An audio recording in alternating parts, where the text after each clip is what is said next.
Cupsters, and a very blessed Litha to you all. Right now in the Northern Hemisphere, we are enjoying the longest days of the year. Well over 14 hours of sunshine. Here in South Florida, it may seem even longer than that. But what a great time to take advantage of all that solar energy and use some of those phases of the sun in our magical workings. Today we're going to make this. I call this sun weaving. It would look great on your Litha altar. And it would also be useful all year round for reflecting that energy of the sun. It's a nature project in that you can use sticks from your yard or various branches that you collect. If you use branches this thick, you might want to secure the center with some wire. That's actually the trickiest part of it. If you've ever made a God's eye, it's the same type of weaving. And in this particular one, I used a variegated yarn, so I didn't even have to stop and cut the threads and add another color. Very simple. If you don't have variegated yarn, you can use various shades. This time of year you want to use the sunny colors, but you can make this in any color that you want. And then when you get enough of this color, you just cut it off and tie the next color to the end. Easy. This one I use craft sticks. They're a little easier to manipulate, so you can tie them together with the yarn.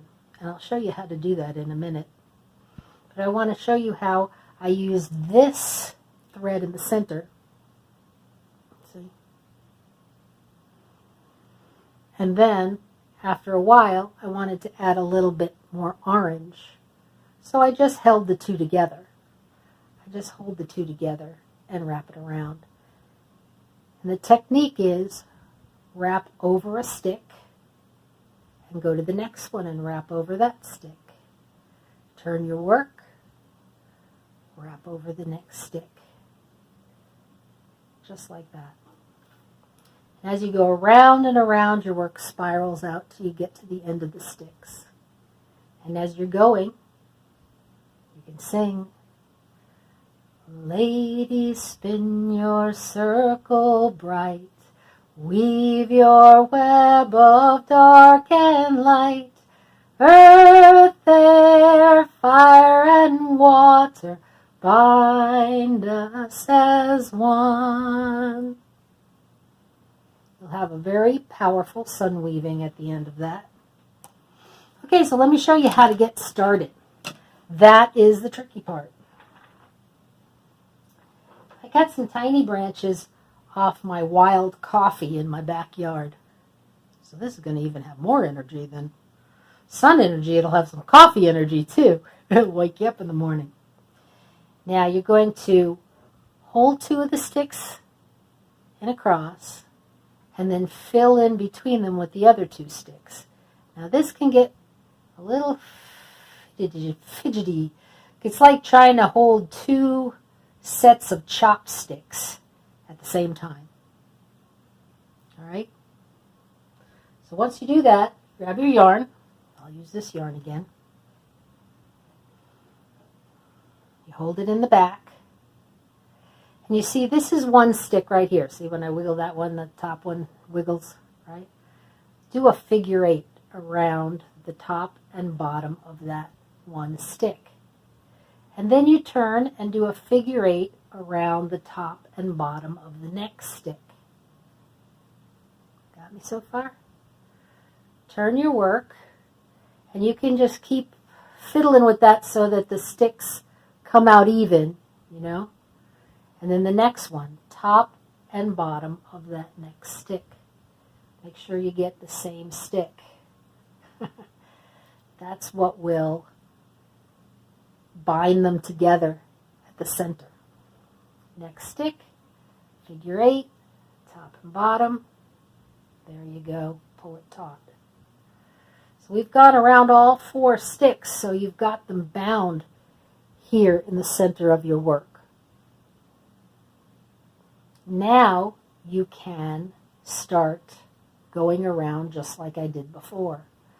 Go around the stick, turn your work around the next stick,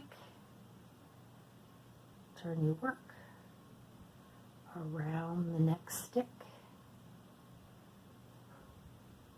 And then as you get farther away from the center, it gets a little easier because those sticks become stabilized and they stop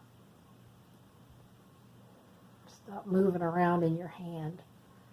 But till that happens, you just have to keep your fingers between the sticks to keep them splayed out the way that you want them to be. This will not be a flat plane, as you see, because the sticks are round. If you wanted your work to lay flat, you'd have to make some little notches in the sticks there in the center. But I kind of like the unevenness. It really looks like the sun sending rays out in all directions. There you go.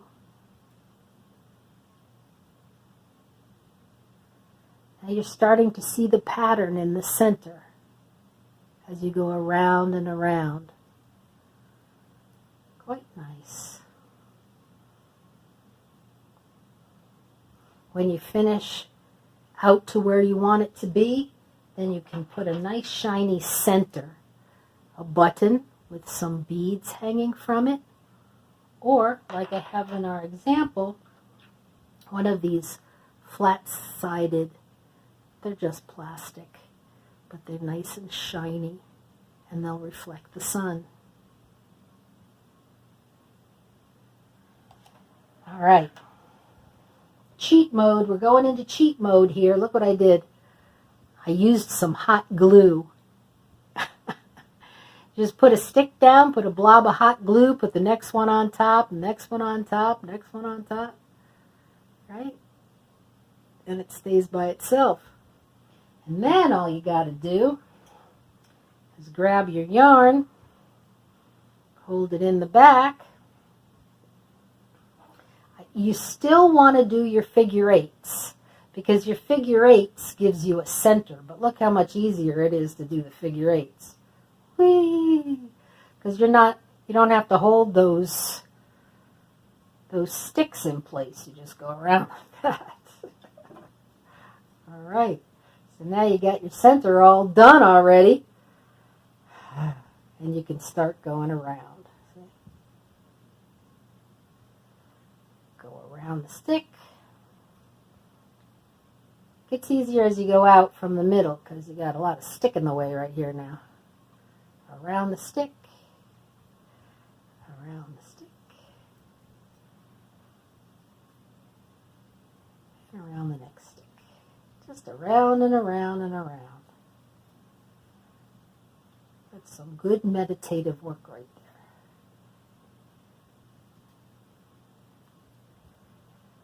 All right. So,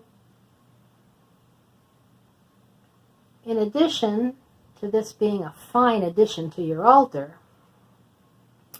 it can be used to reflect the energy of the sun while you're working, doing your magical workings. And what I mean by that is the phases that the sun goes through in one day can correspond to the phases that the moon goes through in a month. Think about sunrise being the new beginnings, right? This is a time when you'd want to do your magical working for a new job or a new relationship, or if you're crocheting a baby blanket, you want to sit outside in the morning sun and have your sun weaving reflecting on your work. In the mid-morning, you're having your tea out on the patio, you start thinking about expanding that energy, becoming stronger and more active. A project that requires building, growing, expanding. This is the waxing portion of the sun's energy. Right? High noon, if you are brave enough to go out in the sun at high noon, that is the strength. Protection rituals can be done at high noon. Crystals and water can be charged at high noon and used for protection rituals, for strength, for change, anything that you need, that extra oomph, right? In the afternoon, you're going through the waning of the sun's energies. So that would be a good time to think about prolonged situations, your professionalism, your business matters, your communications, your clarity. You got time to think at that time, right? It's nice to sit out in the afternoon sun. And then, of course, sunset. You can imagine a beautiful sun setting and then saying goodbye to what no longer serves you. A time for banishing work. It would be a time to think about your efforts to get rid of harmful relationships, substances, no longer feeling depressed. Just let it go. Let it go. Let the stress go. And remember that tomorrow will always be another day. I hope you enjoyed this craft, and I hope you give it a try. And if you do, please put pictures on What's Up at Cups or here at YouTube. And we can share. I'll share our sun weaving. Thank you very much. Stay crafty and have a blessed, blessed Litha.